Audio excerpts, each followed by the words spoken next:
Et récemment, la semaine passée, nous avons fait la programmation orientée objet sous .NET, en reprenant un peu le paradigme orienté objet et les différents principes, disons, de ce paradigme qu'on a essayé de décliner en C#. Donc, il faut bien noter que l'objectif, c'est à terme de pouvoir développer des applications faiblement couplées avec le principe du développement modèle vue contrôleur. Donc, ça, on va y revenir plus tard, mais aujourd'hui, on va juste se focaliser sur les interfaces utilisateurs qu'on développe maintenant sous forme d'interface graphique.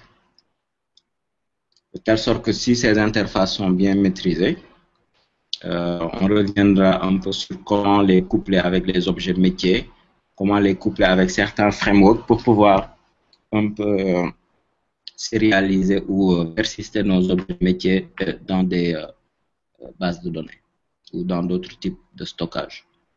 Donc aujourd'hui, on se focalise sur les interfaces graphiques, principalement sur les interfaces WinForm. Pourquoi? Parce que bon, pédagogiquement, c'est plus simple de commencer par WinForm avant d'attaquer un peu les webforms ou les formulaires ASP. Pourquoi? Parce que les WinForms, c'est des objets totalement Microsoft, okay, qui s'exécutent dans l'environnement Microsoft. Alors que vous savez que le web, c'est pas Microsoft. Hein, tous les browsers web doivent être capables d'exécuter un programme web, que ce soit Safari, Chrome, Internet Explorer, Mozilla, Firefox, etc. Donc, ce qui fait que développer en web va nécessiter en un certain moment de sortir de l'environnement Microsoft, d'utiliser des standards comme JavaScript, jQuery, JSON, pour pouvoir discuter avec ces types de browsers. Donc, pour éviter d'avoir à gérer deux complexités en même temps, la programmation d'interfaces graphiques et la standardisation de ces interfaces pour tous les types de browsers, je préfère aller sur WinForm, de telle sorte qu'on focalise sur les interfaces graphiques purement Microsoft et après on verra par la suite comment basculer sur les interfaces web. Okay? Donc pour démarrer, on sait que dans les types d'interfaces graphiques ou GUI, Graphical User Interface, auxquels on a affaire, c'est les types web et les types clients riches. Donc les types web, c'est les clients légers, c'est-à-dire ce qui est exécuté au niveau de ces interfaces-là. En réalité, la logique métier se trouve sur un serveur. OK? Et dès que je lance mon browser, le browser va aller récupérer le code au niveau du serveur et l'exécuter. C'est pourquoi on parle de clients légers. Parce que le plus gros de la logique qui est exécutée ne se trouve pas sur ce client, mais sur un serveur. Tout embarqué dans l'interface graphique qu'on voit, afin la logique est exécutée directement sur cette interface-là. Donc, tout est sur le client. Est exécuté en local au niveau de la machine cliente. Bon. Ça, c'est il y a quelques années, mais je veux dire, maintenant, avec des technologies comme les services web, les accès remote, bon, ça peut être mis en question quelque part. Hein. On peut voir aujourd'hui des clients riches qui exécutent une logique se trouvant sur un serveur via ces nouvelles technologies-là. Ce sont les web services. Alors, juste pour vous présenter quelques exemples hein, que j'ai eu à développer. Donc ça, c'est une interface de gestion de clients. Ça, c'est une interface de vente. Voilà, au niveau d'une boutique, je ne sais plus laquelle. Alors ça, c'est l'interface qu'on va essayer de développer aujourd'hui. OK. Donc, pour créer un formulaire, on a besoin d'importer le package, le namespace system.windows.forms. C'est là donc se trouve l'ensemble des classes qui nous permettent un peu de générer notre formulaire graphique, notamment la classe form. La classe form qui est la classe qui définit ce qu'est un formulaire. Okay? Donc, une fois que j'ai implémenté cette classe, je peux créer une classe et une classe exécutable, par exemple ici, public class test simple formulaire, qui contient une méthode main, et dans la méthode main, j'appelle le lancement de ce formulaire avec l'instruction application.run, je lui demande d'exécuter, de lancer un nouveau formulaire. Donc ce formulaire-là sera vivant, c'est le formulaire tel que défini dans la classe form, donc rien de plus. Alors on indique ici qu'on importe donc le namespace forms, et là c'est l'instruction qui demande à la machine virtuelle de lancer un formulaire.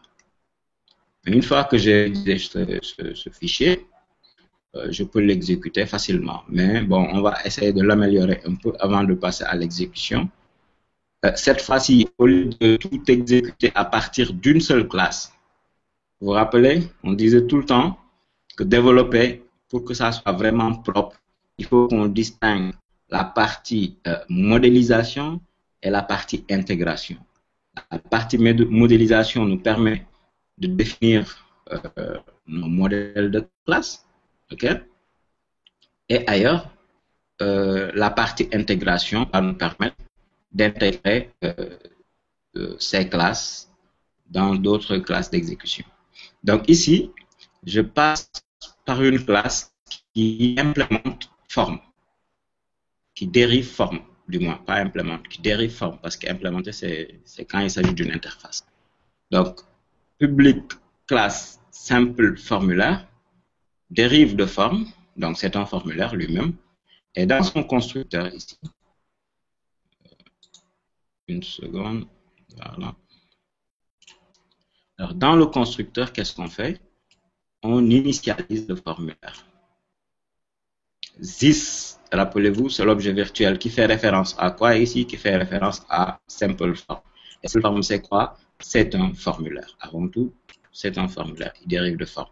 Donc, this représente un formulaire. Donc, this.text, c'est le titre du formulaire. This.size, ce sont les dimensions du formulaire. On passe un objet de type size qui va définir ici largeur et hauteur. Et this.centerScreen veut dire je dimensionne, enfin je positionne le formulaire au centre de l'écran.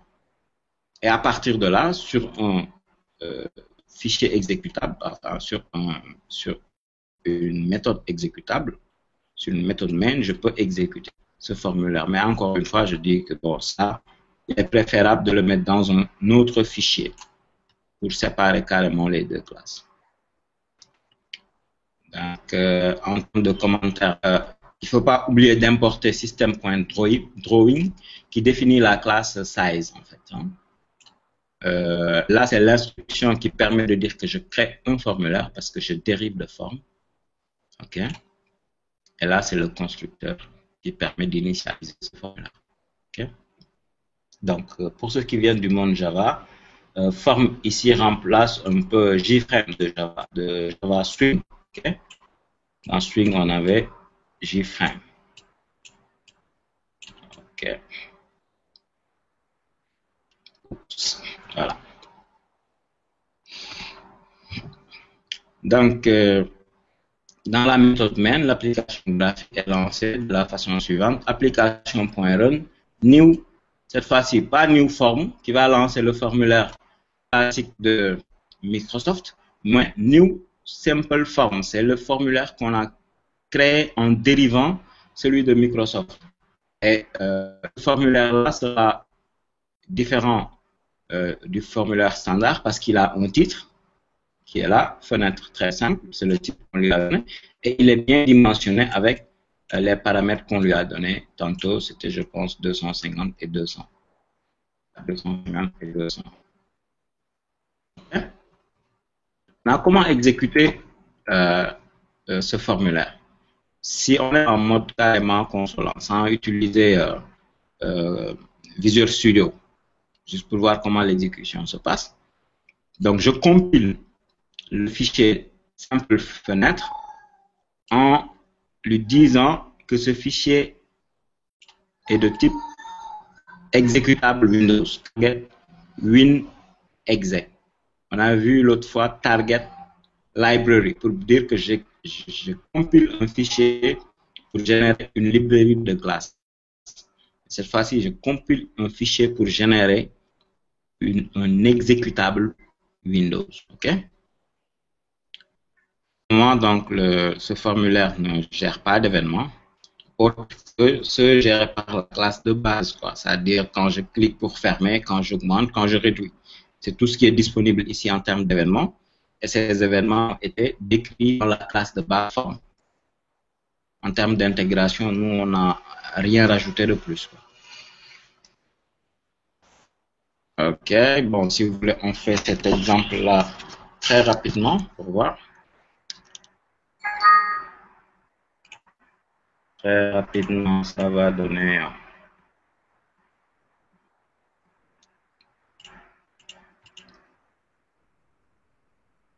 On fait du copier-coller.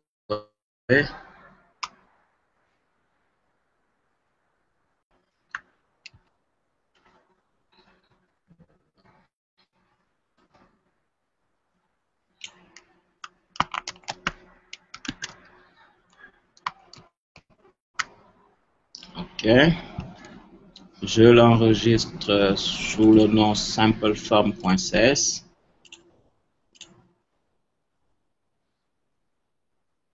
Dans démon, OK.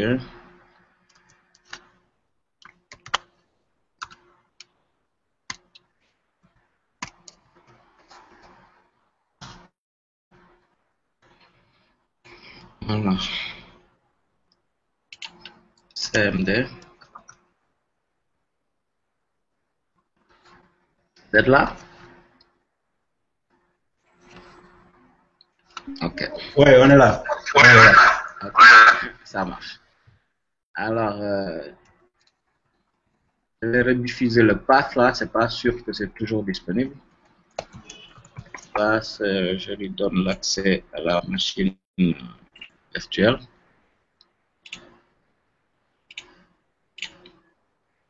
CC Windows.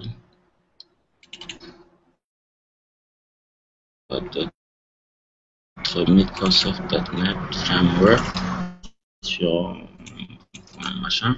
Non. Ça, c'est, il est là. Donc je diffuse le pass.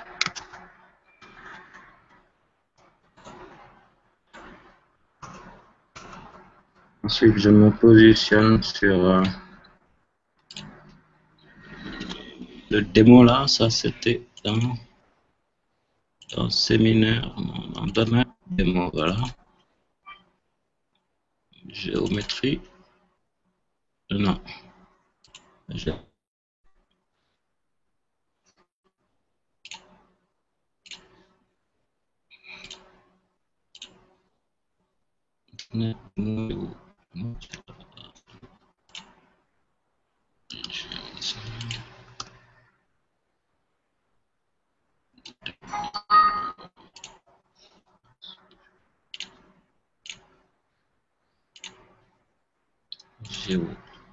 Voilà, il est là.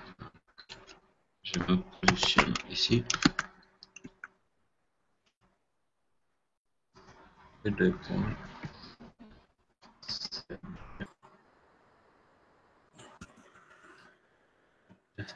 C'est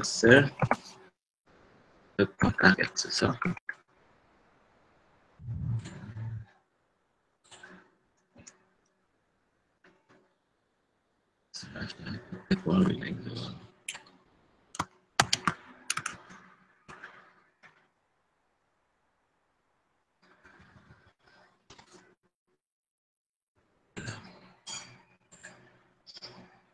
Simple formule.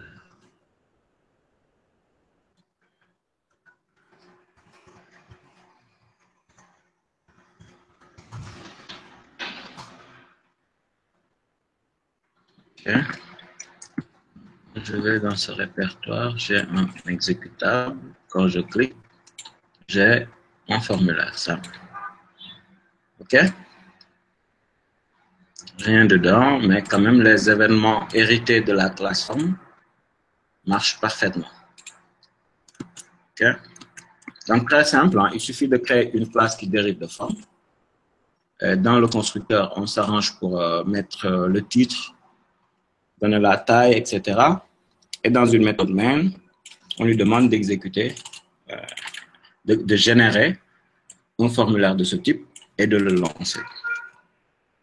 Cette instruction-là, cette méthode-là, je préfère qu'elle soit délocalisée dans d'autres classes exécutables. OK, maintenant on peut faire un peu plus élaboré. Ici, on va rajouter un bouton de commande, les événements par rapport à ce bouton. Donc, c'est toujours public class. Là, je l'appelle formulaire bon, qui dérive toujours de forme. Déclare privé de type bouton. Bouton, c'est la classe définie en namespace form et qui caractérise, qui définit un bouton de commande. Okay? Donc, à partir de cette classe, je génère un objet, CMD, OK. Dans le constructeur de la classe formulaire bouton, j'initialise cet objet que je viens de créer. Donc, toute cette partie-là, c'est l'initialisation de l'objet bouton de commande. D'abord, en l'instanciant, parce que là, c'est juste une référence. Donc, je l'instancie, je dis CMD, OK, c'est un nouveau bouton de commande qui est localisé sur le point 2416. À un point à l'écran sur mon formulaire, je peux utiliser la classe point qui se trouve dans le système.drawing. Donc, il va se positionner aux coordonnées 24 en X et 16 en Y, sachant que le point de référence, c'est le point qui est en haut à gauche de notre écran. Donc, c'est ça X et Y, c'est ça.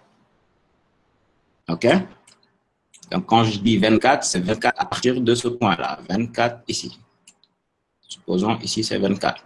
Et quand je dis 16, je commence en haut et je descends. Peut-être que c'est ici. Donc, le point de rencontre sera l'intersection entre ces deux points. Et mon formulaire va commencer à se donner à partir de ce point-là. OK? Le texte contenu dans le bouton, c'est OK. Enfin, bon, là, je dis formulaire. Là, ça concerne le bouton. Donc, ça va se faire au niveau du formulaire pour positionner le bouton. OK?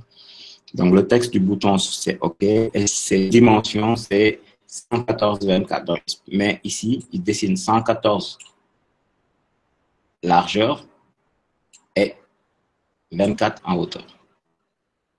On positionne, on initialise le formulaire comme on l'avait fait tantôt.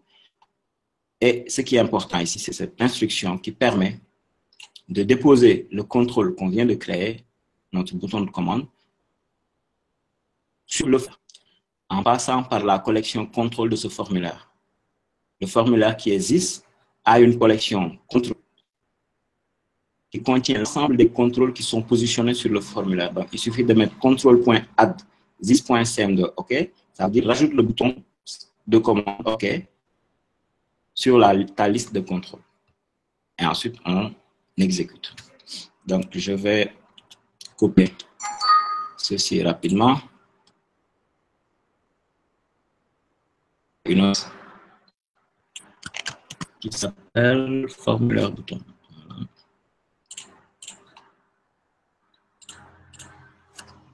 Donc, le chapitre d'aujourd'hui, c'est juste ça. C'est juste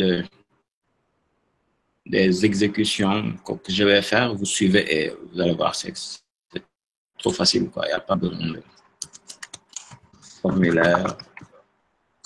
Il n'y a pas beaucoup de théorie derrière ça, quoi. C'est juste...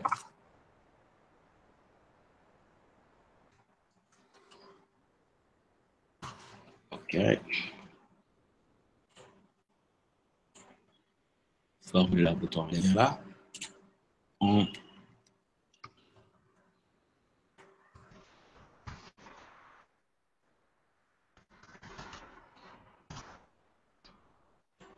et générer. Et là, j'ai un formulaire qui s'appelle formulaire bouton et qui contient un bouton de commande. Mais un bouton de commande qui ne réagit pas parce que je ne l'ai pas programmé du tout. J'ai juste positionné un bouton de commande aux dimensions 24 sur mon formulaire. OK.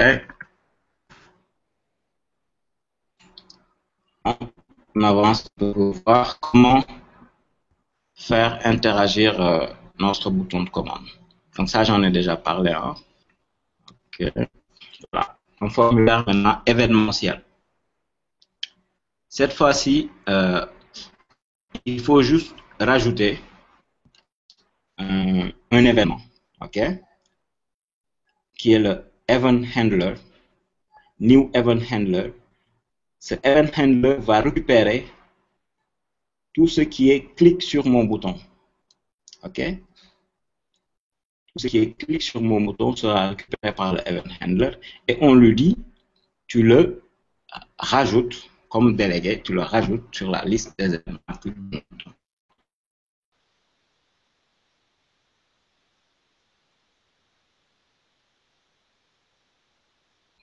Donc, derrière cette méthode, il sera relayé à cette méthode CMD OK-click que j'ai créé en bas. Ici, j'aurais pu changer le nom, je mets n'importe quel nom ici. J'aurais pu n'importe quel nom de méthode ici. OK?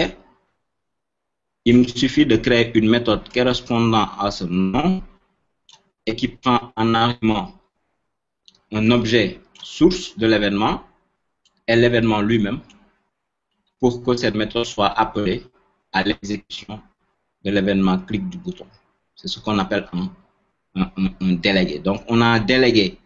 L'événement clic sur le bouton CMD a été délégué à cette méthode-là. OK? Donc, on va le faire et je vais même d'ailleurs changer le nom pour voir, pour vous compreniez un peu que c'est pas figé dans le marbre, quoi. On peut modifier à notre guise les événements. Je prends ça.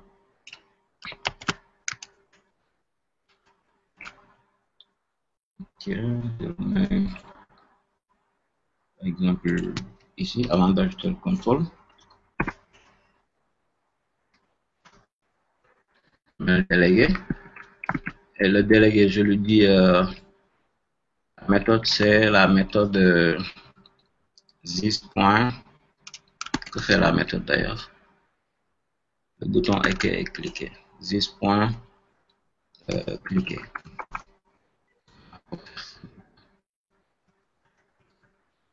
Et derrière, je crée une méthode qui va s'appeler cliquer.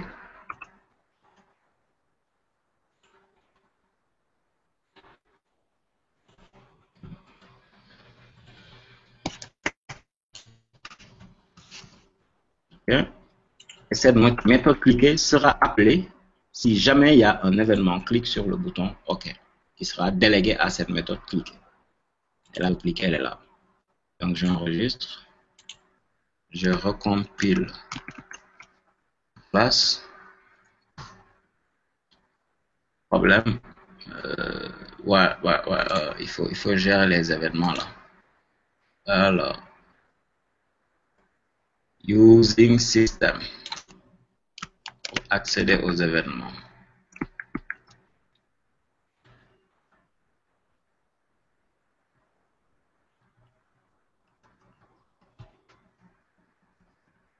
Okay.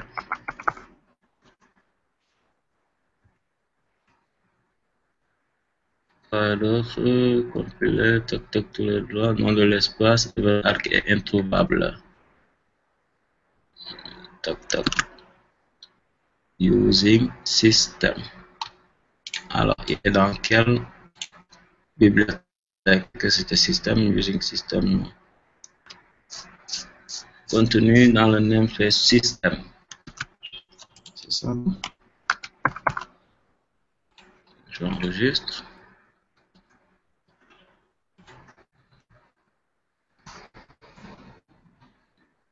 contient pas de définition pour cliquer.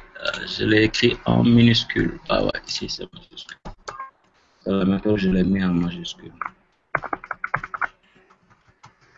CTRL S, on enregistre. C'est bon. Et j'exécute. Et là, mon bouton maintenant réagit. Il dit le bouton OK a été cliqué parfaitement parce que c'est ce qui est prévu dans la méthode cliquer. On a dit, quand on appuie sur cliquer, on voit le message du bouton a été cliqué. Donc, voyez bien le lien. Je dis que je délègue l'événement clic, je le délègue à la méthode cliquer que je définis ici. OK? Donc, ça peut dire quoi en d'autres termes? Ça veut dire que je peux avoir, par exemple, plusieurs boutons sur mon formulaire et je leur délègue le même événement, de telle sorte que dans cet événement-là, je vais tester. Je dis si if sender égale cmd, OK, fais ceci. Sinon, si sender, c'est tel autre bouton, fais cela. Donc, je n'ai plus à, pour chaque bouton de commande, développer, programmer un gestionnaire d'événements spécifique. Je peux les regrouper dans un seul et faire des tests pour voir quelle est la source de l'événement. Donc, pour ceux qui ont fait la gestion événementielle en Java, vous voyez que c'est à peu près la même démarche. OK. Voilà, bon. Tranquille. Maintenant, à partir de là, on a fait l'essentiel avec Notepad. Et on va voir maintenant avec Visual Studio comment tout ça se fait. On sera tranquille là-bas. Donc, Visual Studio, en fait, permet de construire, c'est ce qu'on appelle les IDE, ou EDI en français, environnement de développement intégré, et qui permettent à l'utilisateur d'avoir vraiment tout l'environnement nécessaire pour développer tout type d'applications en Win, web, des applications de déploiement, des applications mobiles maintenant. Donc, tout est concentré dans l'interface de développement. Bon, là, c'était, ça fait 2008, là, on est déjà, 2015 est sorti. Et 2015 embarque beaucoup plus de fonctionnalités que cette version-là.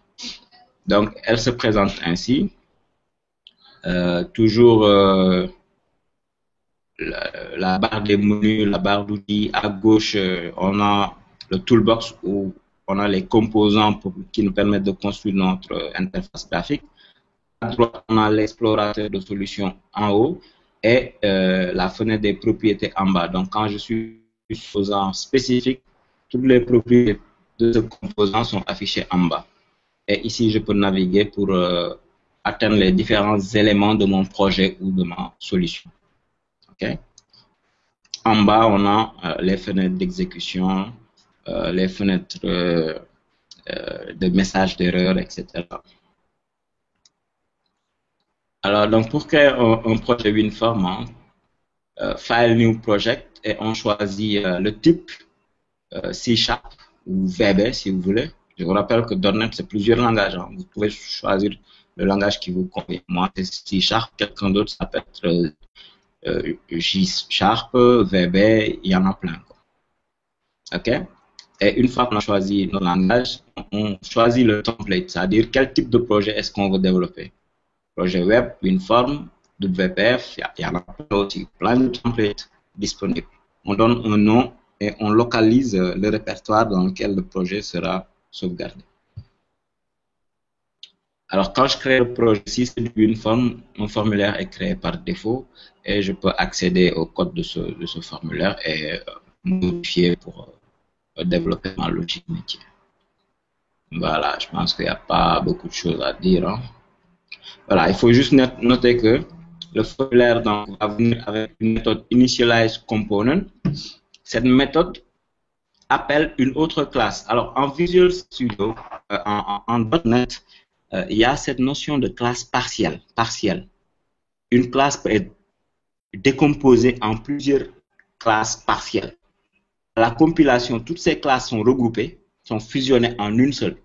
Donc, ceci permet de scinder un peu la partie design automatique que Microsoft met en place. Quand je crée le formulaire, il y a du code qui est généré par Microsoft directement. Donc, ce code-là est stocké dans un autre fichier partiel qui sera indexé mon formulaire.design.cs. OK? De telle sorte que moi, tout ce que j'aurai à écrire ne va pas se mélanger avec ce code de design qui se trouve dans une autre classe, mais qui sera appelé par le constructeur avec la méthode initialize component. On va voir ça tout à l'heure. Donc, moi, je vais me focaliser sur ma classe partielle et j'écris ma logique métier qui sera propre, quoi. Il faut aussi noter que Visual Studio génère un fichier qui s'appelle programme.cs et c'est ce fichier-là qui contient la méthode main, donc qui est le point de démarrage de l'exécution de mon projet. Ça, il faut le comprendre. C'est ce fichier qui est le point de démarrage. Et donc, la méthode main se trouve dans ce fichier. Donc, pour exécuter mon formulaire de démarrage, je l'exécute à partir de la méthode main de la classe programme. OK. Et on peut à peu près faire la même chose que ce qu'on vient de faire sous Notepad. Donc, on le fait rapidement. Je crée un projet là. Donc, là, je suis avec la version 2012, mais si vous avez plus récente ou plus vieux, ça pose pas de problème. Ou C# développeur, comme vous avez dit. Donc, File, New, Project. Dans Visual C#, comme je vous ai dit, il y a d'autres langages, Other Language, Visual Basic, Visual C++, Visual F#. Bon, il y en a d'autres que je n'ai pas installés, hein, mais ceux qui veulent peuvent toujours réinstaller ces langages à partir du setup. Donc, C#, je choisis un projet Windows, sachant qu'on peut créer des projets web, des projets Office qui s'intègrent directement avec Office, des projets cloud qui sont déployés dans le cloud Azure de Microsoft, etc., etc. Donc, on reste sur WinForm et je choisis ici WinForm application. Il y a d'autres types comme WPF qui est beaucoup plus récent, qui est basé sur XML. Bon, mais je préfère rester sur WinForm. OK? Et je l'appelle, comment c'est dit dans le truc là?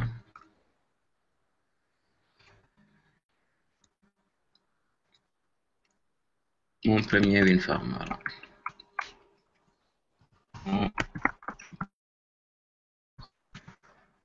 WinForm. Je le laisse dans démo. OK? Tiens.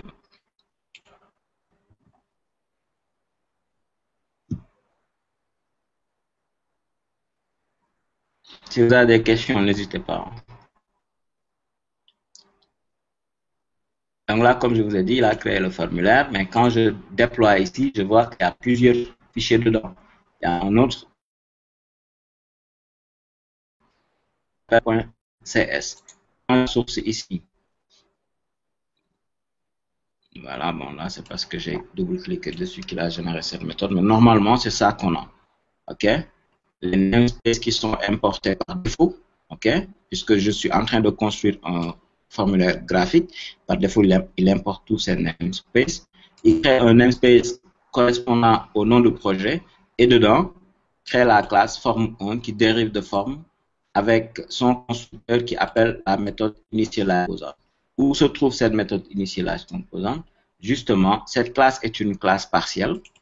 Donc, il y a une autre classe partielle qui va toujours s'appeler form1 qui se trouve dans form1.designer. Il est là.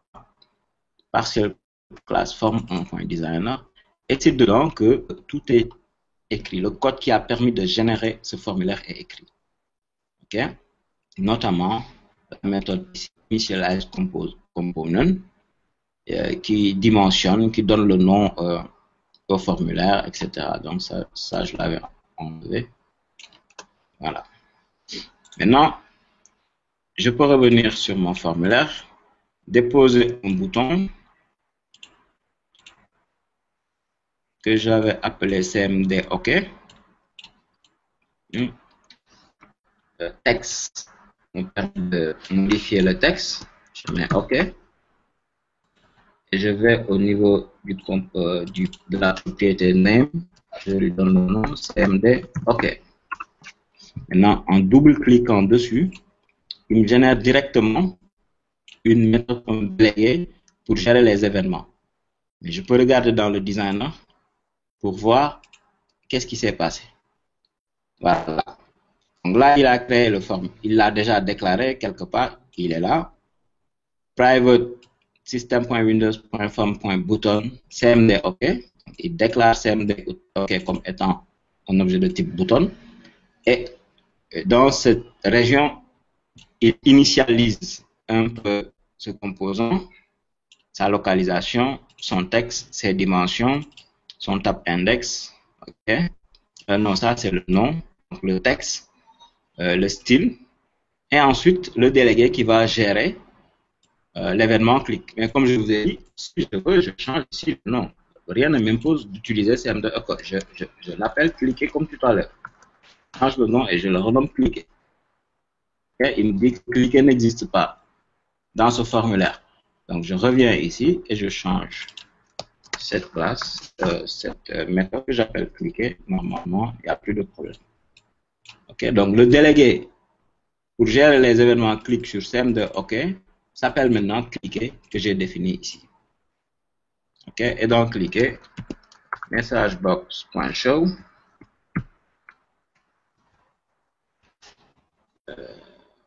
C'était quoi le texte? Tout en OK, cliquer, je crois.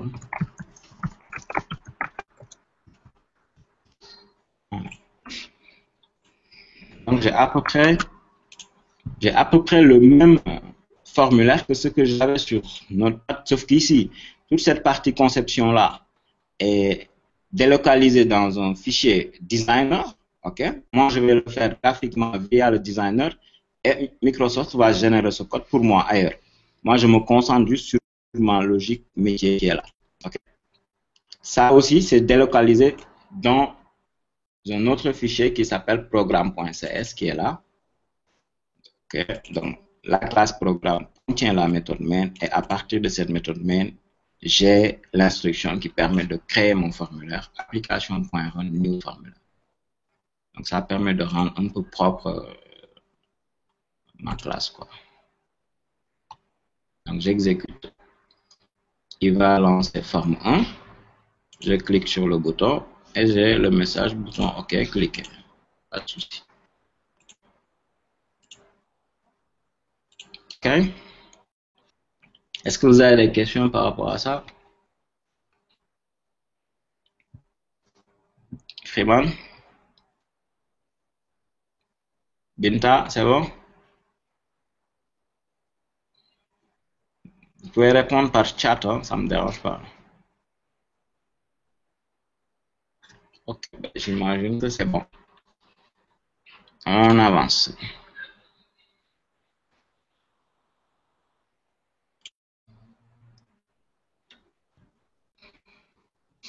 Alors, on va voir maintenant quelques contrôles WinForm. Alors, c'est des objets graphiques qui permettent d'interagir avec l'utilisateur. Ils peuvent être utilisés directement dans le code, mais il est aussi possible de les générer à partir du designer, de les paramétrer aussi via leurs propriétés à partir de la boîte à outils. Okay. Donc, on va voir le contrôle textbox qui a comme propriété texte qui définit le contenu de ce textbox. Multiline permet de le rendre multiligne, comme son nom l'indique. Donc, un textbox qui peut s'étendre sur plusieurs lignes. Scroll bar permet, si jamais le contenu dépasse le composant, de mettre en place des ascenseurs hein, verticales ou horizontales pour défiler quoi, des barres de défilement. Enable permet de rendre la zone de texte accessible. Si c'est false, ça veut dire qu'elle est complètement grisée, on ne peut pas y accéder. Password chart. Alors ça, c'est important si on met des zones de texte de type mot de passe. Donc, il suffit de remplir, de renseigner cette propriété password chart avec un caractère donné pour que les textes qui seront saisis là-dedans soient masqués avec ce caractère. Texte align permet de dire est-ce que le texte est aligné à gauche, aligné à droite, etc. Justifié. Une zone de texte, c'est les événements les plus utilisés. Si jamais le texte change, quand je tape et que le texte change, donc cet événement est lancé. Quand le clavier, quand j'appuie sur un bouton du clavier, key down est lancé.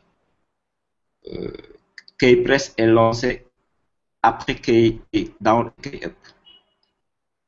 D'accord. Donc pour voir ça rapidement, on a un exercice, une forme de contrôle textbox. Okay. On y va.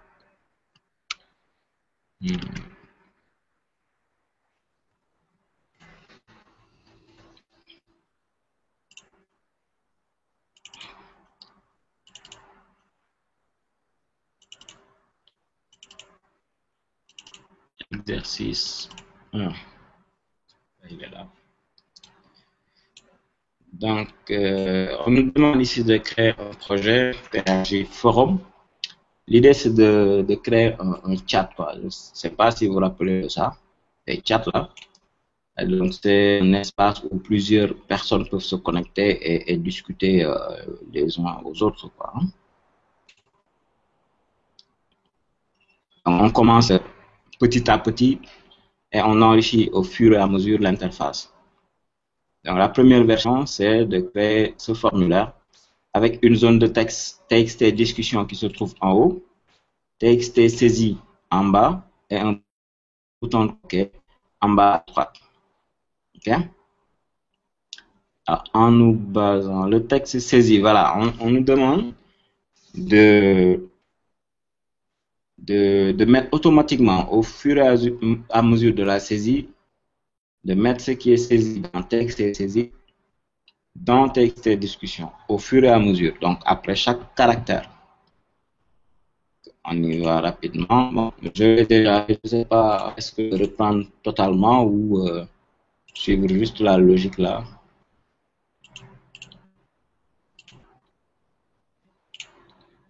Donc, c'est là. Donc, sur mon formulaire, je dépose TXT discussion qui est là, en haut du formulaire. OK. Et je dépose TXT saisie en bas et le bouton OK en bas à droite. Donc, ce qui m'a été demandé, c'est que quand je saisis dans cette zone, que la saisie apparaisse dans TXT discussion. Donc, c'est l'événement key down que je dois programmer ici. L'événement key down. OK. Donc, mais la version 1, voilà, on commence par la version 1.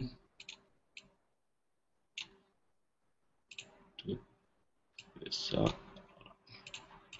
Voilà. Alors, pour accéder à un événement, j'ai oublié de vous le dire, quand je saisis ici, quand je clique sur le composant, là, ce sont les propriétés du composant, mais tout juste à droite, j'ai les événements relatifs à ce composant. Vous voyez, ça, c'est les, comment on appelle, les propriétés, et à côté, c'est les événements. Donc, je déroule sur la liste des événements disponibles sur ce composant, et je vois key down.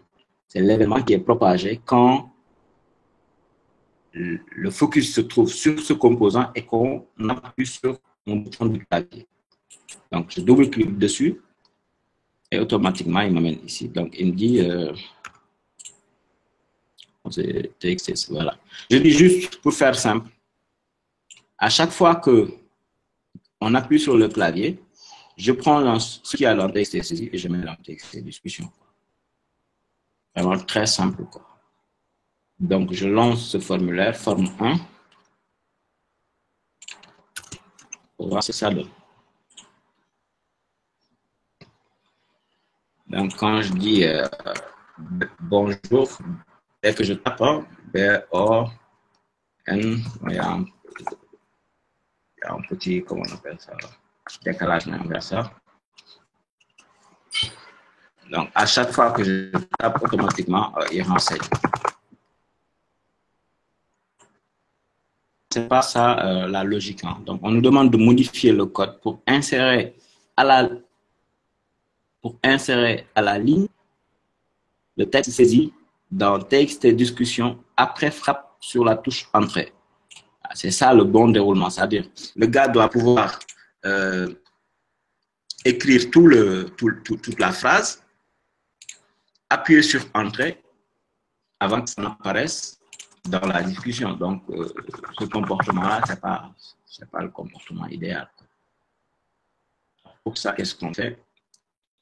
Commande cette version 1 et j'utilise la version 2. Alors, dans cette version, qu'est-ce qu'on voit? Cette fois-ci, je teste. On m'a dit, je ne remplis texte et discussion entrée. Donc, j'utilise les événements, les objets qui sont propagés quand un événement intervient sur la zone de texte. Donc, si c'est du keydown, il y a un événement key-event qui est propagé.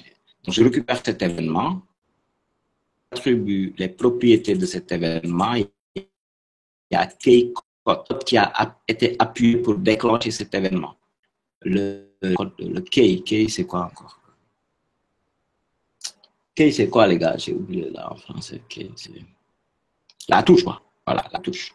Alors, si ça correspond à entrée, ben dans ce cas, je prends ce qu'il y a dans TXT saisi. Bon, je rajoute /rm là pour aller à la ligne. Et je le mets dans TXT discussion. Ensuite, je vide TXT saisi. TXT saisi.text égale string.empty. String.empty, enfin, c'est un attribut de la classe string qui connaît. OK? Donc, oups, j'ai oublié de changer le point de démarrage. C'est pas forme 1, mais forme 2 maintenant. Ah si, c'est toujours forme 1. C'est toujours forme 1, sauf que c'est la version 2 qui va se okay. Donc là, je dis bonjour. Donc, quand je tape, rien ne se passe. Mais dès que j'appuie sur entrée, j'amène le texte dans le texte et discussion et vide la zone de texte. C'est ça le comportement normal. Okay. Ensuite, on me dit programmer le bouton OK pour qu'il effectue la même opération que la frappe sur la touche entrée au niveau de TXT saisi. Donc, ça veut dire à l'exécution, j'aurais pu dire ici bonjour. Et au lieu de taper entrée, je clique sur OK. Donc, comment ça se passe? Donc, ce code-là, je le commente, j'utilise là. Alors, si c'est entrée, si on appuie sur entrée, donc ces deux exécutions-là, puisque je dois les partager avec le bouton send OK, mais logiquement, je me dis, je ne vais pas répéter le code, on l'avait vu. Un bloc qui doit être répété, il faut l'isoler dans une procédure ou une fonction pour pouvoir rappeler ce bloc. Donc, je l'isole dans la fonction insérer. OK. Donc, discussion, qu'est-ce qu'il fait? Il prend toujours ce qu'il y a dans la zone de texte saisie, il met ça dans la discussion, évite la zone saisie. Et cette même fonction discussion, je peux l'appeler sur l'événement clic de mon bouton OK. Voilà. Donc, quand je clique sur le bouton OK, ou alors je saisis entrée dans la zone de texte saisie, c'est la même logique qui va se dérouler. Je mets ce qui a été saisi dans texte et discussion et je vide texte et discussion. Je vais l'exécuter tout à l'heure.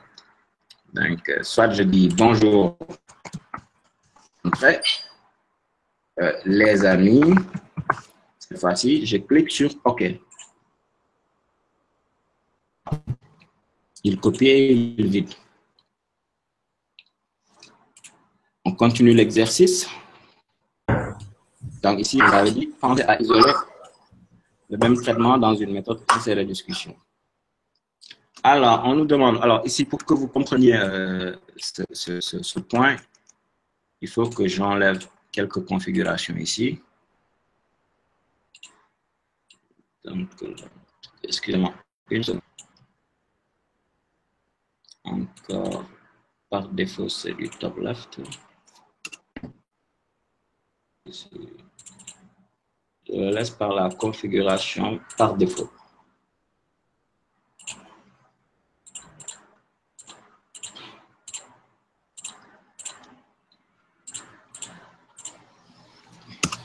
Alors, j'exécute.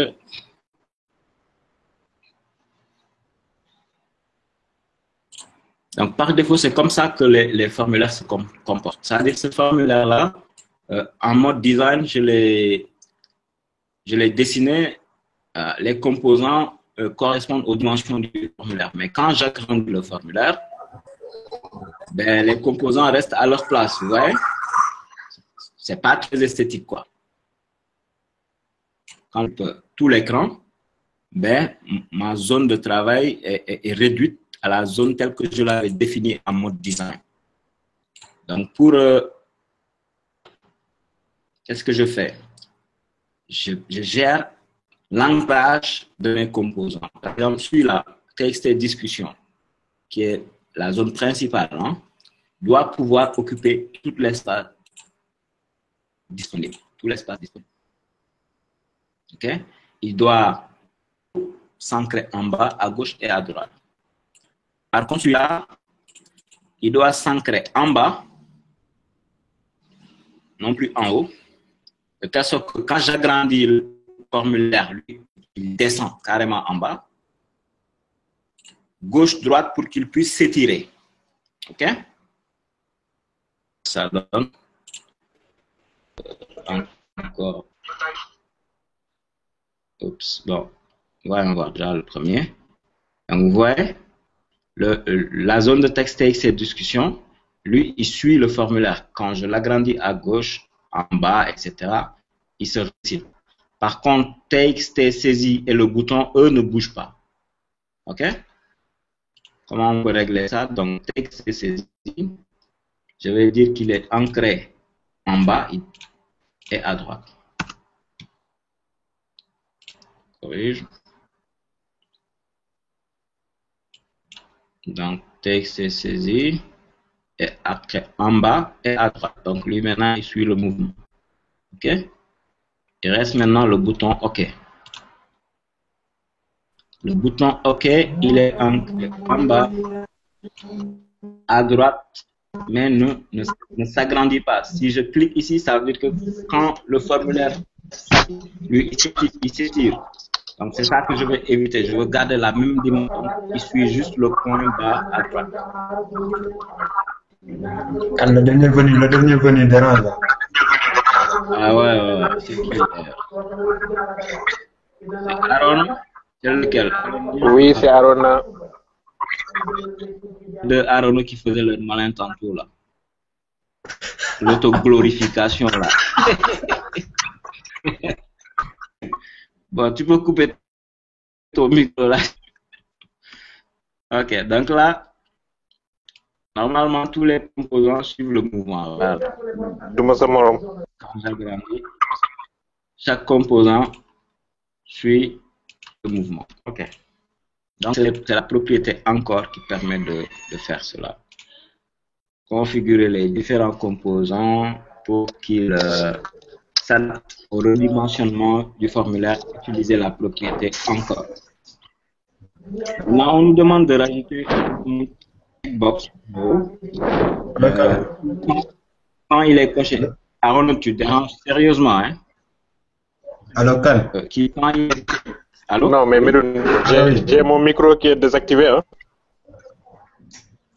Hein? Une question. Oui.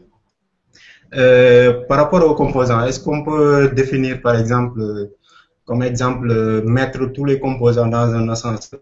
Du fait, ça va permettre, par exemple, en fonction de l'agrandissement des fenêtres, que les composants suivent de façon proportionnelle à l'agrandissement de la fenêtre. Est-ce possible? Mettre tous les composants dans un quoi?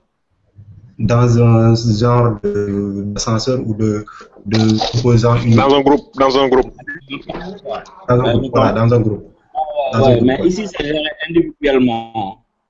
C'est individuellement. Tu dois définir chaque composant, son type d'ancrage, quoi.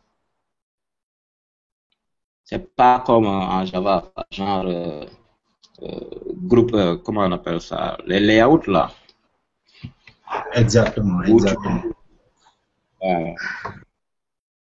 Bon, ici tu le gères individuellement. N'empêche, tu peux par contre déposer plusieurs composants sur un panel, bien sûr. Ce panel, tu gères son encode et les composants qui sont dans le panel vont se redimensionner par rapport au panel cette fois-ci et non pas par rapport à la fenêtre. OK? Ça, c'est possible. OK. Alors, donc là, on demande de mettre un checkbox qui va juste afficher sauvegarder mes conversations ou ne pas sauvegarder mes conversations. Très simple. Donc là, je l'ai mis, c'est formulaire 2. Voilà. Ce checkbox-là, par défaut, il est coché. Ça veut dire que les conversations seront sauvegardées. Et si on décoche, ne seront pas. Donc, pour ça, c'est l'événement par défaut check change. Alors, un checkbox a la propriété check qui veut dire est-ce que c'est coché ou pas. Et l'événement check change qui veut dire est-ce que il y a eu changement de propriété oui ou non. Donc, si cet événement surgit, j'essaie de voir est-ce que le checkbox est checké, est coché. Si oui, je lui donne comme texte mes conversations sont sauvegardées. Sinon, ça veut dire qu'il est décoché, donc les conversations ne sont pas sauvegardées. Ok? Je dirais que ça, quoi. Formulaire 2.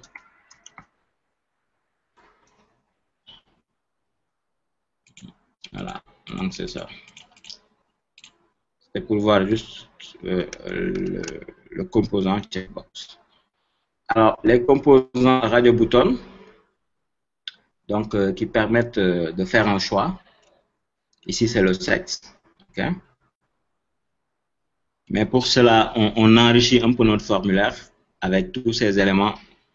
Genre, avant d'entrer dans notre chat, il faut d'abord se connecter en donnant son login, mot de passe, âge, sexe, dire si on veut être visible par les autres utilisateurs ou pas avant de se connecter.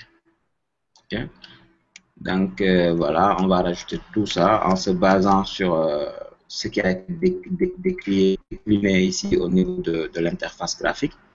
Et l'idée, c'est que quand j'appuie sur le bouton connecter, il y a un résumé qui va s'écrire ici, pour dire vous êtes connecté en tant que, on donne le login, vous êtes âgé de, et vous serez visible ou invisible des autres utilisateurs. Donc, c'est ça l'idée. OK? On y va. C'est le formulaire 3 qui est là. Donc là, j'ai un panel,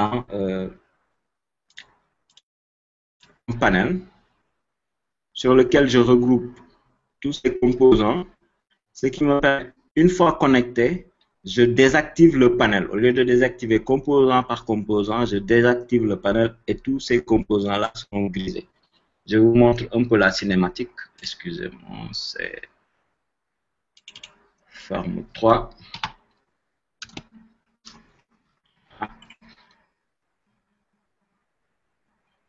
Donc ici, quand je me connecte, les zones de saisie et les zones d'affichage sont grisées. Quand je lance l'appli, donc je dois me connecter. Supposons je me connecte, je mets mot de passe, je sais pas pourquoi, avec password charge, vous voyez, c'est des étoiles qu'il écrit à la place. Là, je mets n'importe quoi, ville, je choisis une ville, je mets la liste. Sexe, est-ce que je suis visible? Ouais, visible. Et je me mets connecté. Donc, automatiquement, on désactive ces composants et on met ici le résumé. Vous êtes connecté en tant que maître, vous avez 34 ans, vous êtes un homme et vous habitez Dubaï. Vous serez visible par les autres utilisateurs connectés. Et là, je désactive ici le panel de connexion, panel, ouais, le panel de connexion. OK? Alors, comment ça se fait? Donc, chose, c'est ici. Quand on appuie sur, enfin, c'est la même logique qu'on avait utilisée en haut, d'ailleurs. Donc, je dis, quand il y a l'événement check sur visibilité, le texte, là, c'est un peu plus réduit, hein. Vous vous rappelez de cette instruction? C'est le if remplacé par cet opérateur-là, hein, point d'interrogation. Donc, si le checkbox est coché, si oui, j'envoie le texte visible. Sinon, j'envoie le texte invisible. Et c'est ces textes-là qui sont récupérés par le checkbox. Maintenant, une fois qu'on appuie sur le bouton connecter, c'est là que c'est intéressant. Donc, j'avais déclaré ici des attributs pour préparer le résumé, récupérer le login âge visibilité. Donc, je commence par renseigner ces attributs-là en disant que donc, le login, c'est txt login, etc. Txt visibilité, c'est ce qu'il y a dans le checkbox visibilité, mais que je mets tout en minuscule. Str sexe, bon, je vais le gérer après. Alors, str ville, il y a un combo box ville ici, combo box. Ce composant, c'est une liste c'est une liste déroulante, c'est ça, voilà, liste déroulante, drop down list. OK? Alors, dans sa collection item, je mets par défaut des valeurs, Dakar, Durbel, etc. Bien que ces valeurs peuvent venir d'une source donnée, mais là, je l'ai mis en dur dans la collection item. OK? Donc, je vais dire dans le code ici, strville, c'est égal à est-ce que un item a été sélectionné? Sinon, ça veut dire item égal nul, j'envoie vide. OK? Si oui, ça veut dire un item a été bien sélectionné, j'envoie l'item qui a été sélectionné, que je convertis en texte. OK? Et je mets ça dans strville. Et pour le texte, je teste si le radio-bouton, ici c'est les radio-boutons maintenant, c'est ces éléments-là, OK? RB homme, s'il est checké, je mets sexe égale homme, sinon sexe égale femme. Et ensuite, je prépare le résumé. Vous êtes connecté. Alors, connecté doit prendre un E, si c'est féminin, n'est-ce pas? Donc, je vérifie. Est-ce que RB femme est checké? Si oui, je mets un E, sinon je l'ajoute. Alors, connecté en tant que str login, vous avez str âge 1, vous êtes un ou une, non? Ça dépend, homme ou femme, selon ce qu'il y a dans le sexe. OK? Et vous habitez strville. Ensuite, je vais à la ligne. On teste la visibilité, vous serez visible ou invisible par les autres utilisateurs. Donc, c'est ce qui se passe là. Quand je fais tout, toc, toc, toc, 3, femme. Donc, vous êtes connecté avec eux. En tant que Fatou, vous avez 43 ans, vous êtes une femme, vous voyez bien, et vous habitez Dakar. Donc, c'est cette logique-là qu'on nous a demandé de programmer. Et on nous dit, maintenant, il faut modifier la méthode insérer afin que les messages soient affichés sous la forme le user qui vient de se connecter, égal, supérieur, ensuite le message, pour que les autres puissent identifier qui est-ce qui écrit, parce que c'est un chat, il y a d'autres qui suivent. Donc, pour cela, le bouton OK qui appelle la fonction insérer discussion. Voilà, dans cette fonction insérer discussion maintenant, avant de mettre ce qui est saisi dans TXT discussion, je mets d'abord le login égal supérieur avant de mettre le texte. Donc, on saura qui est entré. Donc, je mets mon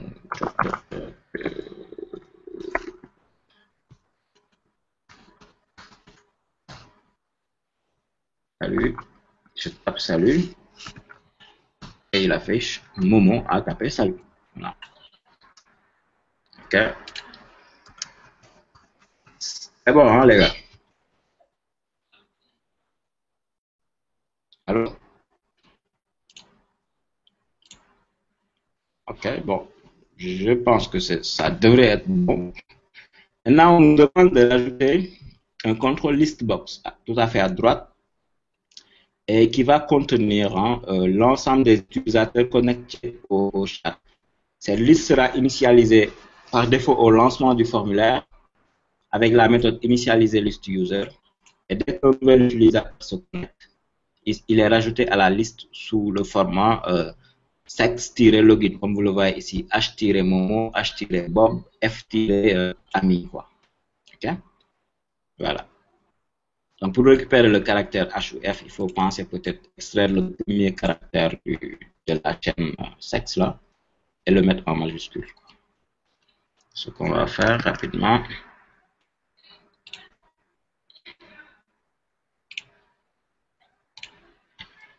Donc, forme 3, on va sur forme 4.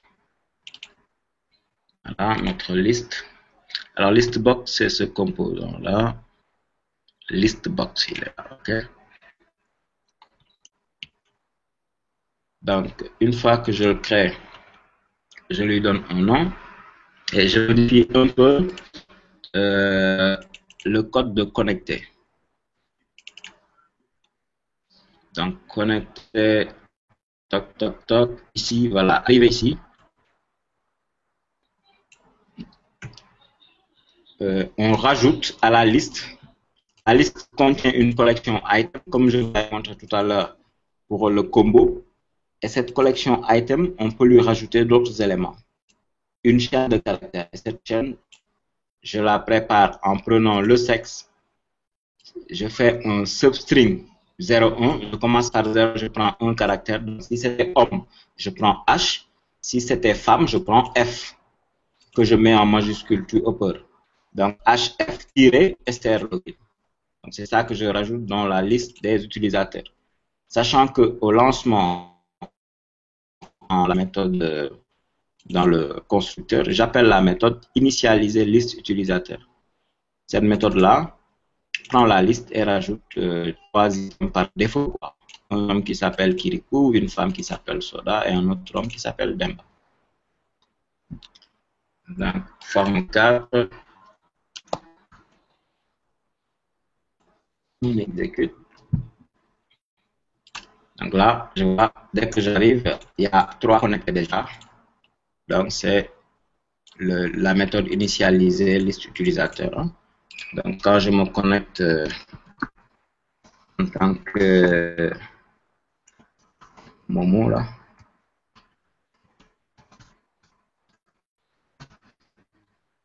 automatiquement, il rajoute Momo ici. Et quand j'écris quelque chose, on saura que c'est Momo qui parle. Okay. Si c'est Soda qui écrit, normalement, ça doit mettre Soda égale supérieur suivi du texte qu'elle a tapé. Okay. Donc, une liste permet de gérer une collection de chaînes de caractères qui seront affichées les unes à la suite des autres. Mais c'est pas très fun, quoi, une liste.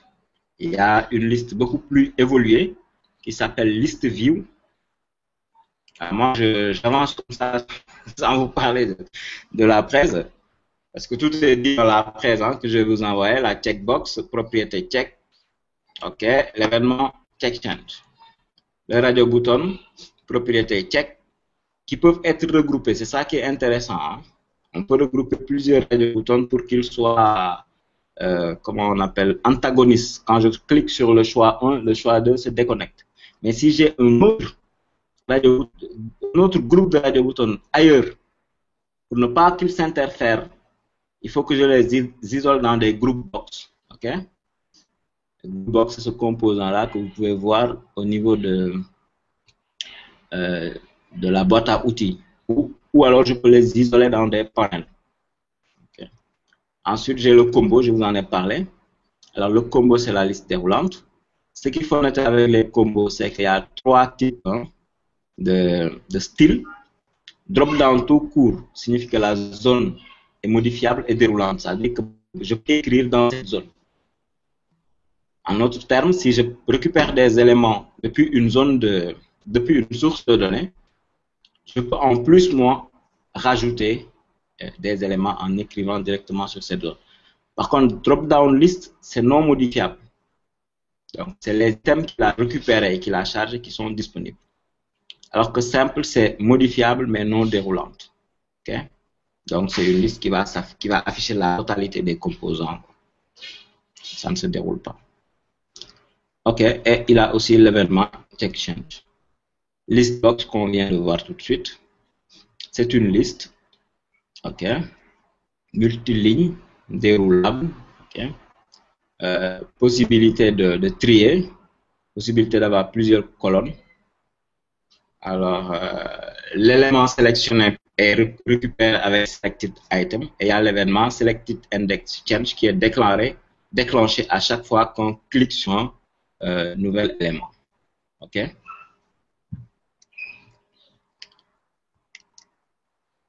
Alors, image list permet de stocker des images dans l'application. C'est pas plus compliqué que ça.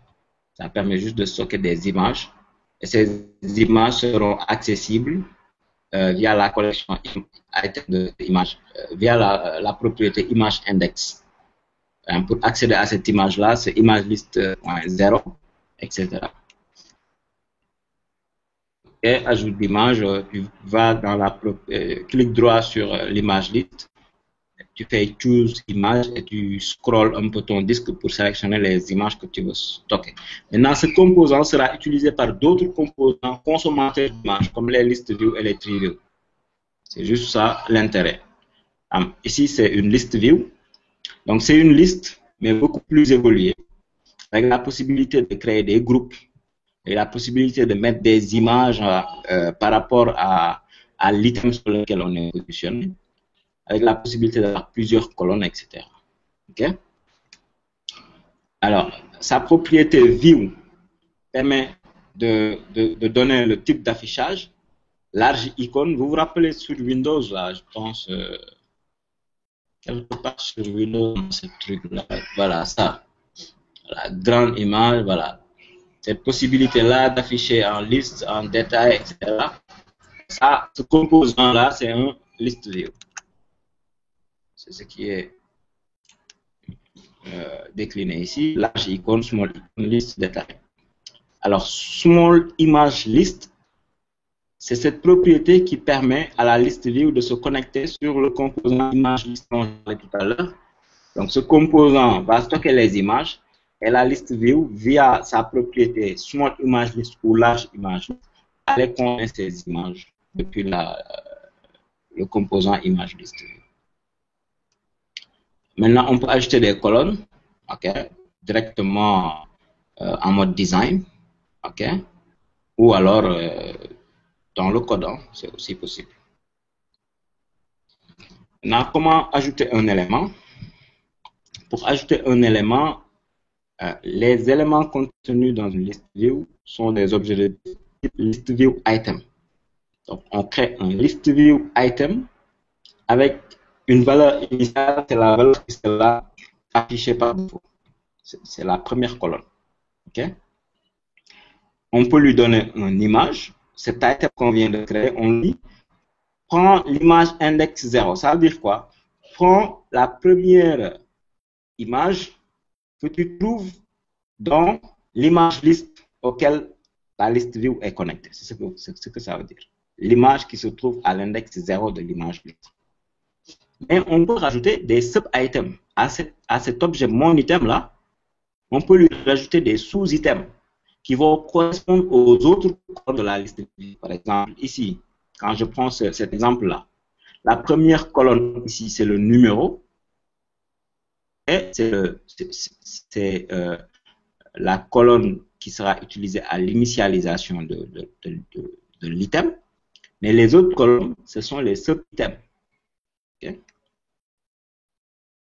Donc, ici, je vais mettre les numéros. List view item 1.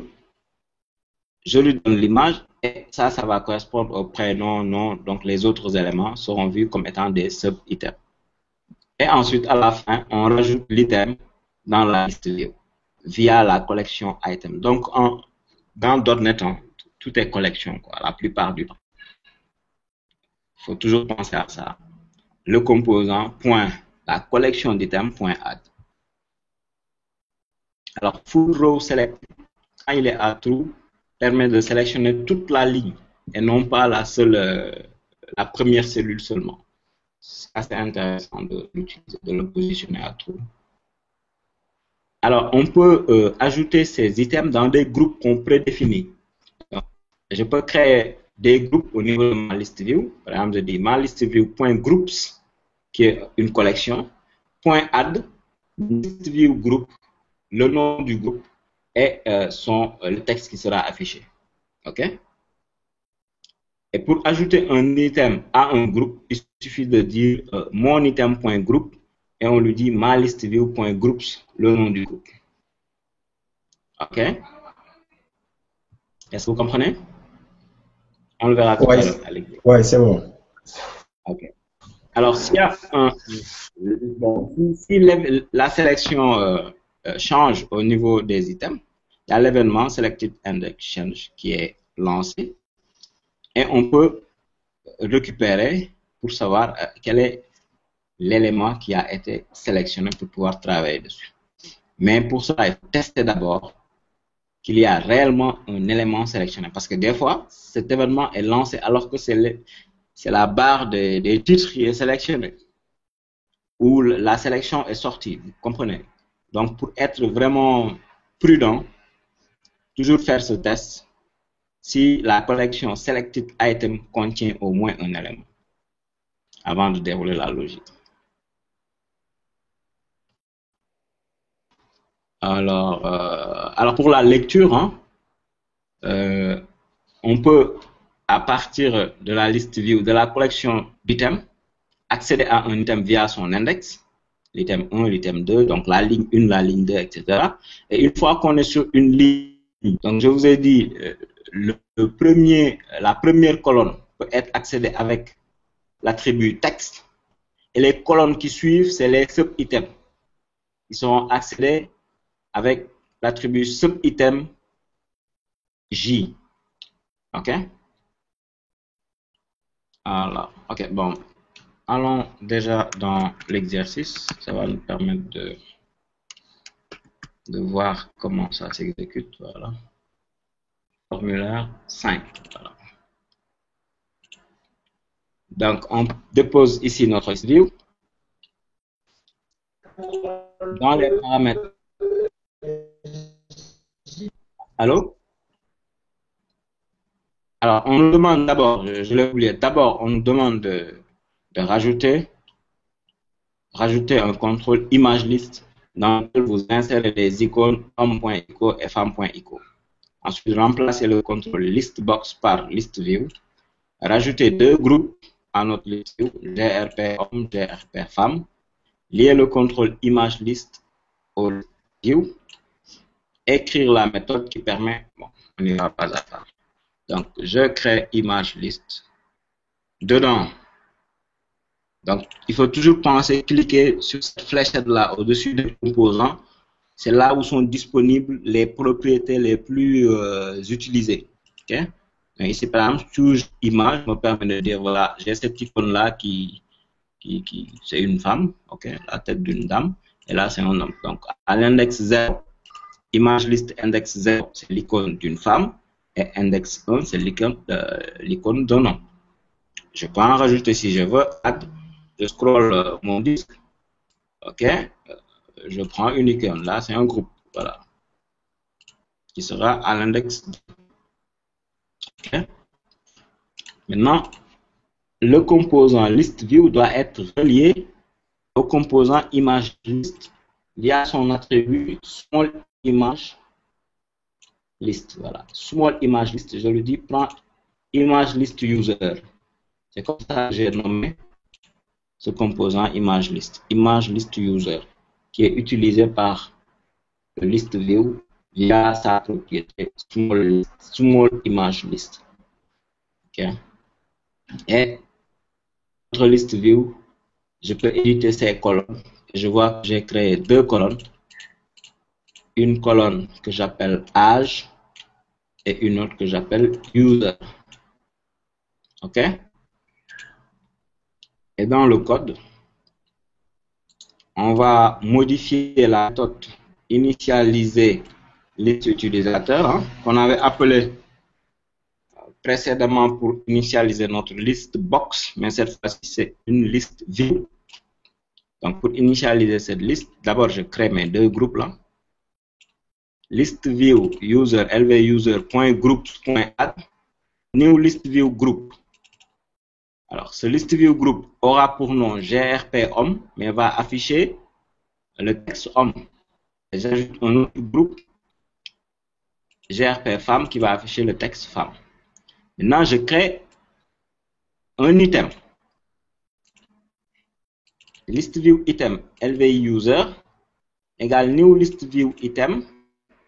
J'ajoute mon mot par exemple. Donc c'est ce texte-là qui va s'afficher en premier dans la première colonne.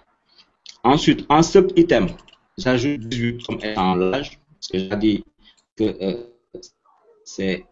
Là, je me suis trompé. C'est user, ensuite âge. Hein. Je me suis trompé, mais c'est pas grave. Donc ensuite, c'est Momo qui va s'afficher. Ensuite, âge, qui va prendre l'image à l'index 1. Rappelez-vous, l'index 0, c'était la femme et 1, c'est l'homme. Et je dis que je le... C'est LVI user. C'est le groupe GRP de ma liste view. Et je le rajoute dans la liste view. lvuser.item.add. C'est LVI user là que je viens de créer et dont j'ai configuré les différents paramètres ici. Et je reprends. Bon, là, je n'ai pas de list view item. J'utilise le même list view item, la même référence, et je crée un autre objet, list view item Fifi, H22, etc. etc. J'en crée 4 ou 5 là. Donc, à l'initialisation déjà, ma liste view sera chargée.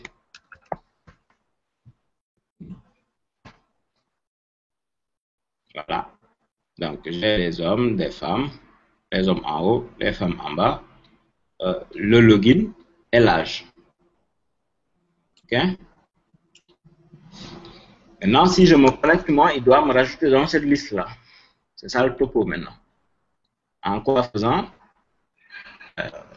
on le teste.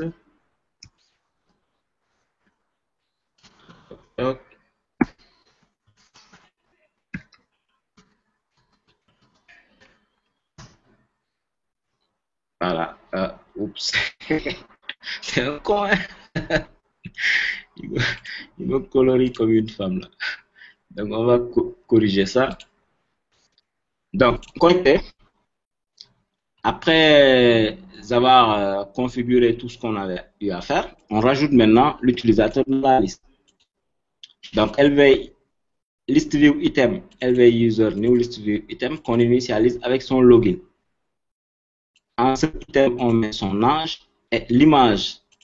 Si RB homme est checké justement, c'est pas 0, 0 c'est l'image de la femme. Et 1, c'est l'image de l'homme. Donc si c'est RB homme qui est checké, c'est 1. Sinon, c'est 0 qui sera choisi. Ensuite, on regarde. Si c'est un homme, on le met dans LV groupe GRP homme. Sinon, on le met dans groupe GRP femme. Avant d'ajouter ce list view item là dans l'élément list view.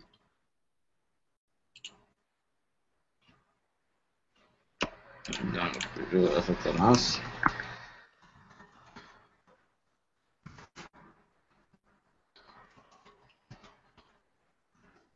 Voilà, là maintenant c'est normal. OK? Et ici, on doit pouvoir sélectionner. Hein? Full row selected veut dire quand je clique, il sélectionne toute la ligne. OK? J'ai pas testé un truc. Ok. Quand j'écris, par exemple, voilà, écoutez, on le teste rapidement. Quand j'écris, qu'est-ce que ça donne?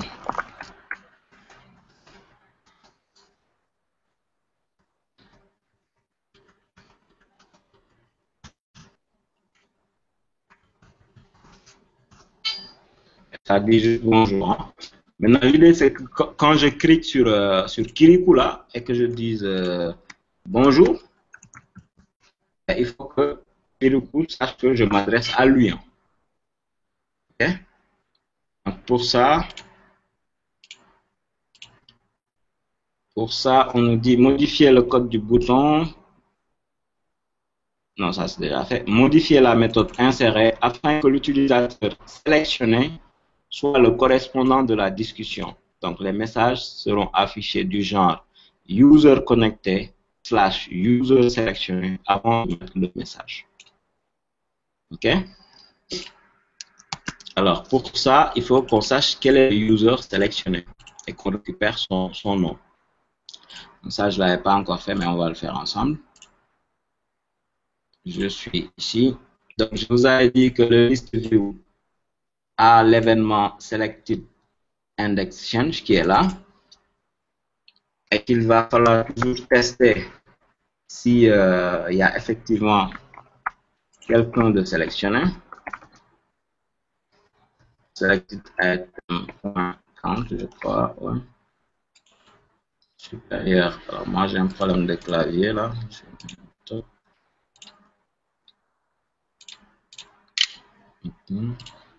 Supérieur à 0. Ok, qu'est-ce que je fais? Je récupère donc celui qui est sélectionné. Oups.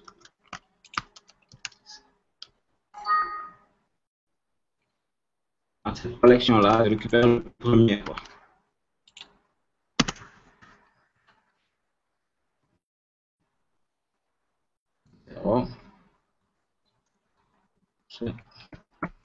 Point texte, ça me donne là, le texte qui est affiché là, Momo, machin quoi. Et je dis que ça c'est une chaîne str user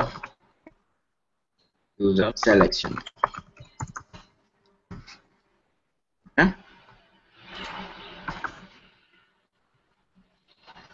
Ça, pour pouvoir le réutiliser dans le bouton là, il faut que j'en fasse un attribut quoi. Donc je vais le déclarer plus haut pour pouvoir le réutiliser. Ok. Donc ici, à chaque fois qu'on clique sur un utilisateur, on change cet élément user sélectionné. Et maintenant, quand le gars appuie sur OK, ce qui va appeler la méthode insérer discussion. Dans cette méthode, c'est strlogin, c'est quoi d'abord le truc? strlogin-str user sélectionné, 2 points message. Donc, tirer ici, je colle str user sélectionné plus chaîne, 2 points, plus message maintenant. C'est comme ça, la cinématique doit se passer ainsi. Okay?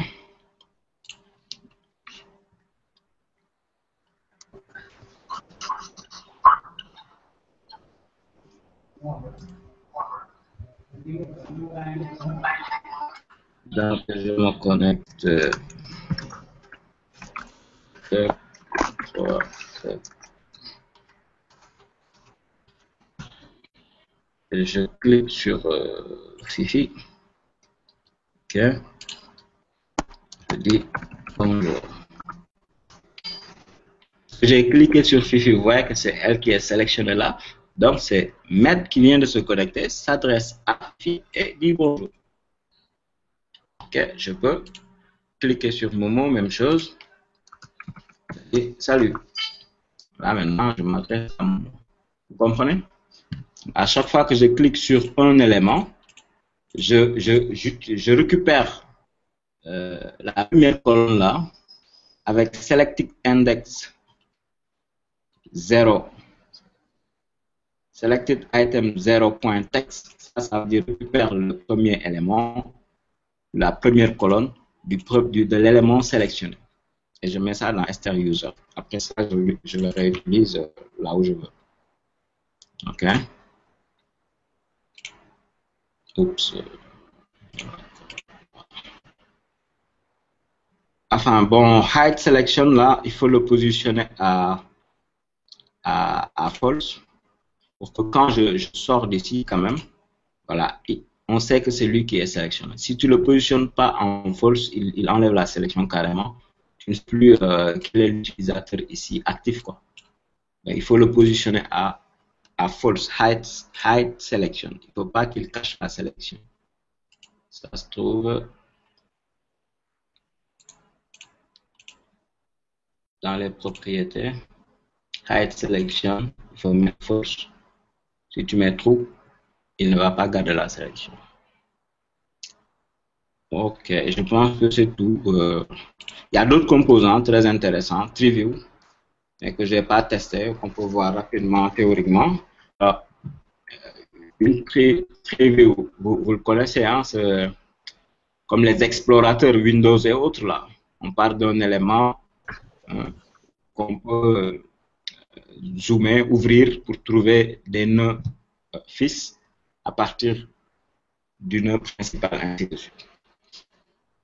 Donc, ça permet d'afficher des données sous forme d'un arbre hiérarchisé constitué de plusieurs nœuds. Ajouter un nœud à la racine, c'est trinode, un nœud.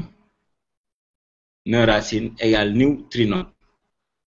Nœud racine.text, je donne le texte, et je dis mon TreeView, qui est l'objet, .nodes, qui est la collection des nœuds, .add, nœud, bon, je l'avais dit, nœud racine pour être cohérent.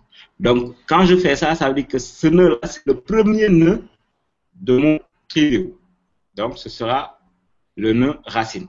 Maintenant, à partir de ce nœud, je peux ajouter maintenant des filles ou des fils, des nœuds fils. Trinode, nœud enfant égale new trinode. Nœud enfant.text égale un nœud enfant. Cette fois-ci, ce nœud-là, je ne le rajoute pas dans mon TreeView directement, mais je le rajoute dans nœud racine. Nœud racine.node add nœud enfant. Donc, pour déclarer que nœud est un enfant d'un autre nœud, il faut rajouter ce nœud dans la collection node du nœud parent. Mais si je rajoute un nœud directement dans la collection node de mon TreeView, il va se positionner au niveau racine. OK?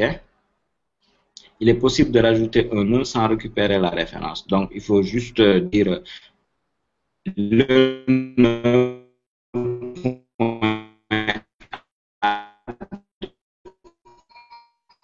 et on donne on ne peut pas manipuler ce nœud-là directement. Il va falloir faire des recherches pour accéder à ce nœud. On peut ajouter une image à un nœud. Pareil que pour la liste view, il faut que le view consomme un objet de type ImageList qu'il faut lui donner dans sa propriété ImageList. Et à partir de là, pour chaque nœud, on donne l'index de l'image qu'on va utiliser à partir de l'ImageList. Donc, mon pays.ImageIndex0, ça veut dire le nœud mon pays va prendre le premier image qui se trouve dans Select Image Index. Voilà. Alors, il y a deux types d'images. Par exemple, sur un TreeView, on peut dire quand le nœud est sélectionné, je veux mettre une autre image. Quand le nœud est sélectionné, ok, une image correspondant, par exemple, à un poignet de sélection, quoi. Okay. Donc ça, il faut, par exemple, soit on utilise le même image list, et dans l'image list, on a à la position 1 l'image qui correspond à la sélection. Et là, c'est la propriété selected image index qu'il faut renseigner et non pas image index. Et ça permet de valser entre ces deux images selon que le nœud est sélectionné ou pas. Alors, pour déployer un nœud en programme, on utilise la méthode expand. Donc, expand va ouvrir le nœud et afficher l'ensemble des nœuds phi. Okay? Pour replier un nœud, on met collapse. Donc, collapse permet de fermer le nœud. Les nœuds phi ne sont plus visibles. Ok, et peut-être un dernier composant que je vais vous présenter, le tab control, aussi très intéressant, qui permet de regrouper en fait plusieurs formulaires. Formulaire, c'est trop dire. Plusieurs écrans, voilà, dans un seul composant, avec plusieurs tab, ça se dit onglets, voilà, plusieurs. Donc, chaque onglet s'appelle un tab page. On peut cliquer sur l'angle à droite qui va se trouver ici et qui va nous permettre de rajouter plusieurs tab pages. Tab page, on précise le texte qui sera affiché et le nom du tab page. Pour connaître l'onglet qui est sélectionné, c'est toujours le control.selectedTab. OK? Alors ça, c'est pour sélectionner un onglet en programmation. Quand je dis le control.selectedTab 2, il va directement se positionner sur l'onglet qui se trouve à la 3e position. Okay. Donc, je vais essayer, je ne sais pas, je pense que je l'avais tenté ici. Je ne suis pas sûr que c'était finalisé. FRM chat, je vais essayer de voir.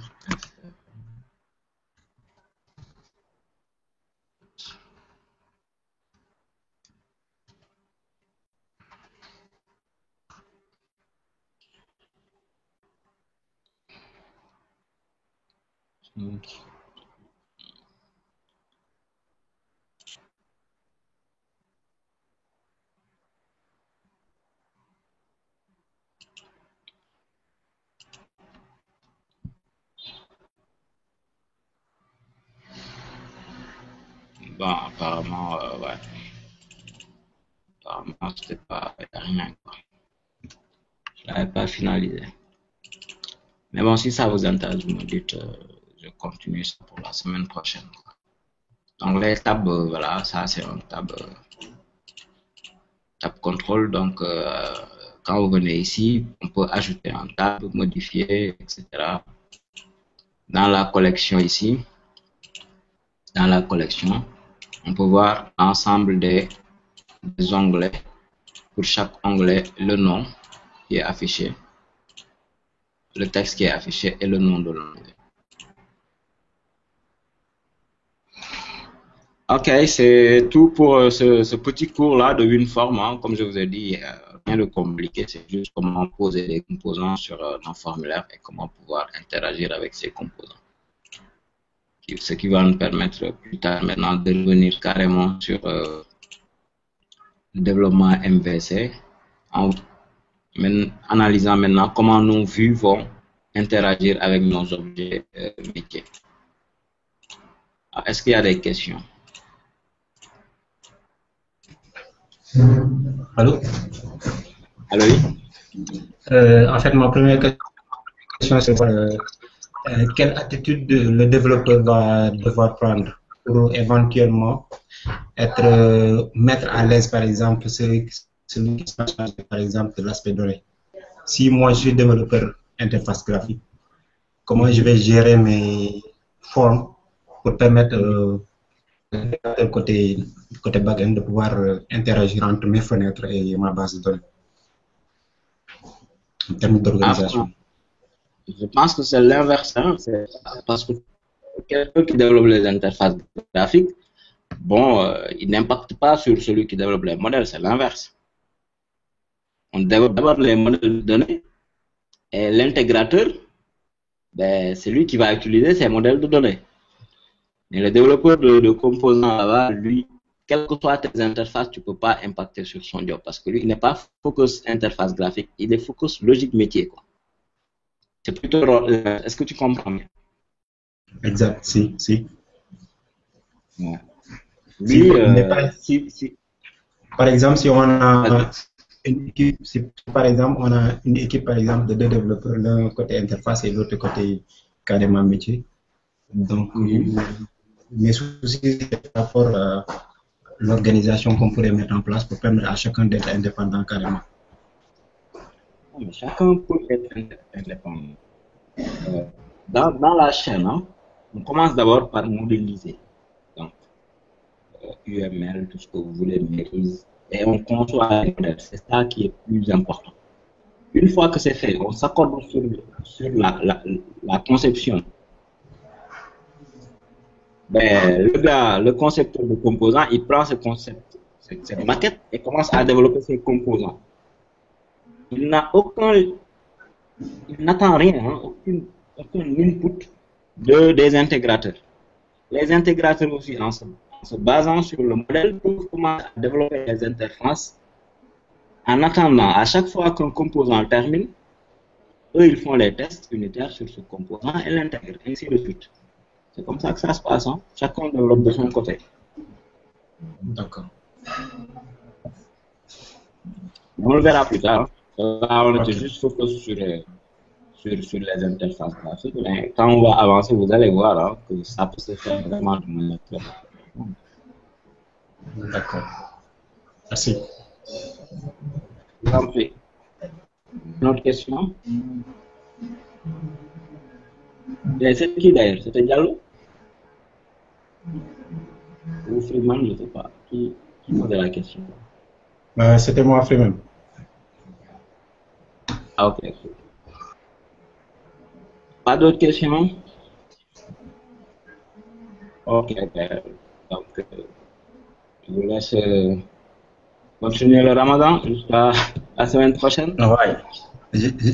Quand j'ai l'impression que tes cousins calculars t'ont abandonné là. Non, ils sont là.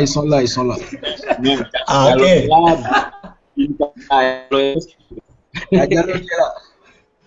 On est bien représenté. Hein. L'ordre d'apparition était intéressant. Hein. C'est important, ouais. Ok, merci, M. Kane. Ok, allez. C'est un plaisir. On va la presse éventuellement des projets.